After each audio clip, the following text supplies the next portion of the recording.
नपकुल पालक। ब्रह्म जो निगम नेते कहे गावा, उभय वेश दर की सुइयावा।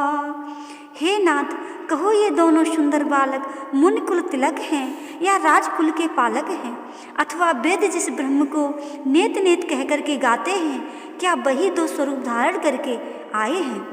सहज विराग रूप मन मोरा, थकित हो तज में चंद्र चकोरा। ताते प्रभु पूछो सत्य भाऊ, कहो नाथ जन करऊ दुराऊ। मेरा मन स्वभाव से ही वैराग्य रूप है, वह भी इनके दर्शन कर ऐसा मुग्ध हो गया है जैसे चंद्रमा को देख करके चकोर हो जाता है।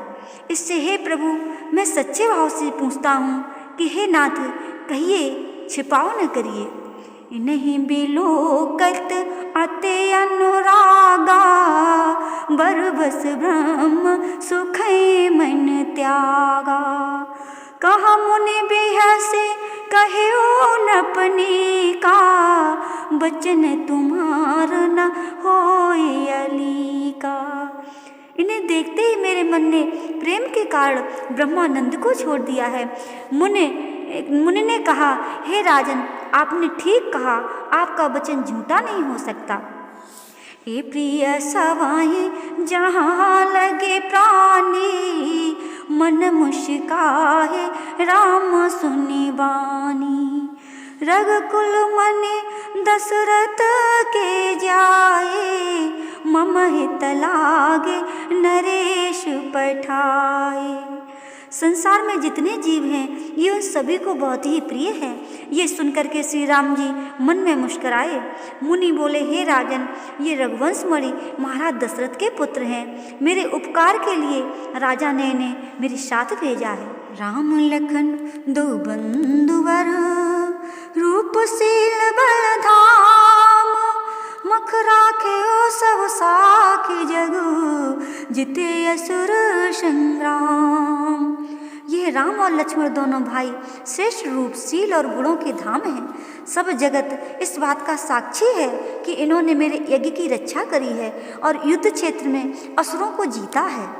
मुनि तव चरण देखे कहा राऊ, कही न सकूं निज पुण्य प्रभाऊ। सुंदर श्याम गौर दो भ्राता, आनंद हूँ के आनंद दाता। राजा ने कहा, हे मुनि, आपके चरणों के दर्शन करके मैं अपने पुण्य का प्रभाव नहीं कह सकता हूँ। यह सुंदर श्यामले और गोरे दोनों भाई आनंद को भी आनंद देने वाले हैं। इनके प्रीति परस्परि पावने, कहीं न जाए मन भाव सुहावने। सुनो नाथ कहा मुदित विदेहु, ब्रह्म जीव एव सहज शनेहु। इनका आपस में ऐसा पवित्र प्रेम है कि कहा नहीं जा सकता। वह मन को भाता है और सुहाना लगता है। हे नाथ, सुनिए, ब्रह्म और जीव के समान इनके स्वाभाविक स्नेह है। पुण्य पुण्य प्रभु ही चितवन नाऊ, पुलक गातयुर अधिक उछाऊ। मुने प्रशंसे नाय पद शीशु, चले लिवाए नगर अवनीशु। बार बार प्रभु को देख करके रोमांच हुआया और हृदय में अत्यंत उत्साह हुआ।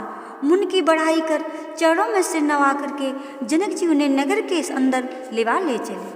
सुंदर सदन सुखद सब काला, तहाँ बासुलय दीन बुआला।